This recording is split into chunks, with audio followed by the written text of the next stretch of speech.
afternoon. Another day, another episode. I hope you liked my previous couple of episodes. Uh, I'll try and make it interesting as possible. Today's episode is going to be slightly different from the last couple of months I've done. This is about my experience. Okay, it's a little fun, so enjoy it. You know, when you travel, the amount that people like us travel, we travel quite a bit, 2 3 days a week. Uh, it's quite crazy, sometimes quite bizarre. But yeah, we've got used to it. And because we travel so much, we normally fix our variables. So our variables are always the same so that you don't have stress while traveling. So I travel mostly Indigo. I travel 13A. 13A is the emergency exit. If I don't get it, then I go to 12A. If I don't get it, I go to 1A. But that's the order. If it's a long flight, you have a movie to watch. If it's a short flight, then you listen to music. But you're on your own. You normally like to be left alone. You don't talk, you don't network too much because you're either going into work or you're coming out of work. So you mentally are not there to entertain and network. But I had a very bizarre experience last week when I was flying. And I was telling my friends of my encounter with a Bhakt. And it is interesting because I just think it's so unnecessary, the conversation that I had, that uh, but it turned out to be fun. So like a normal day, I boarded the plane, I sat in the corner, I got my music out, I listened to my music. Then a girl comes and gives you the whole drill of why you shouldn't open the emergency gate unless you're a member of parliament, uh, and all those kind of things. You bells and whistles. You go through all that, you listen to it, you sit quietly, and yeah, life continued. So I was on 13A, 13B was vacant, and there was a guy on 13C. And so he was a stout guy. He looked like a guy who's doing well in life, but he was a huge guy. And he was networking with those airline staff. He was being polite to them, helping them. Quite decent guy. I wasn't getting involved in his life. Uh, and now the flight's on cruise and it goes bumpy. And he looks at me and says, "Are you scared?" I said, "No, I'm not. This is the way it is." And then we get into a conversation. And this is where the fun starts. And he says, "You know what? I love our current government." So I said, "Now, you don't want to get into this conversation on a flight. So you just keep quiet." He said, "Yeah, good. Good for you. Very good." So I said, "It makes you happy?" He said, "Yeah, it makes me very happy." I said, "What do you do?" He said, "I'm a software guy." And he threw some international destinations that he stayed in. And he's come back to live in India. I said, "Good, yeah, good for you. Have fun. If that works for you, works for you." And I continued with my life. He taps me again. He said, "I had to give you my opinion. You're not giving me your opinion." I said, "Why would you want my opinion?" So he says, "No, I just want to know." I said, "Okay." Then I said, "Listen, I'm not about good or bad about anyone. Okay, it's about what have they done to your life." Uh, and I explained to him that my filter of any leader has nothing to do with the larger cause. It has to do with very specific what's in it for me. How has he made a difference to my life?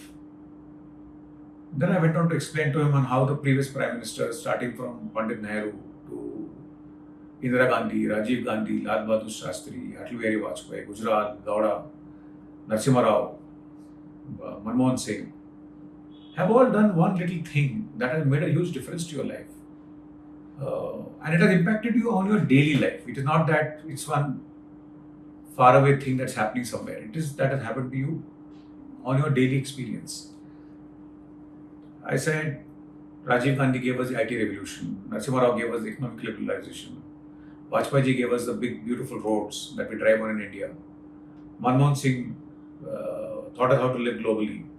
I said, these are my filters, and I'm waiting for the current government to give me a reason to like them. And then he went on to the rant. I left the plane, and he got into a big rant on how this current government is internationally respected, and their songs, bells and whistles.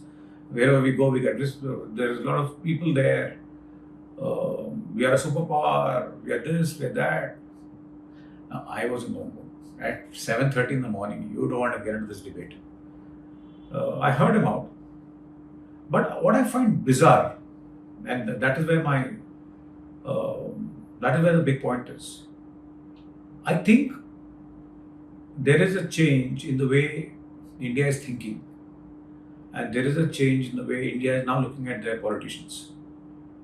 And there are these few, not few, say 3 out of 10 Bhakts who are floating around.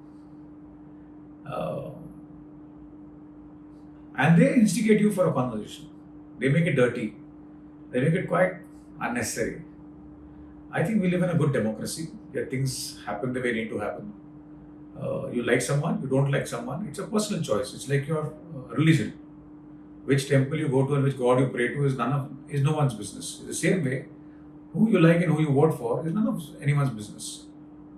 But this poking and prodding of these bhakts is now getting quite interesting, and I encounter them everywhere. I go out in the evening, you meet them at flights like this. Though the ratio of these fellows has come down heavily. Earlier it used to be 7, 8 of them poking you. Now it's about 2, 3 of them poking you. But when they poke you, it is fun because they have no logical argument. They get aggressive. They normally use foul language, and they're very condescending. And they talk in first person. They talk like Pandit Nehru was their cousin, Mrs. Gandhi was their sister, was neighbor's child, Manmohan Singh was driving their car. That's how they talk. I just think it leaves a very bad taste. I mean, you can have differences, you can have opinions, you can do whatever you want. I mean, I think the biggest leader India has seen today, one of the biggest leaders, is Atal Bihari Vajpayee. He came from a different philosophy that I come from. But I don't think so ever in my life I've spoken a word ill about him. Not because of anything else, it's just because he's a very, very big man. And big men need to be respected, irrespective of where they come from, who they are, what is their background.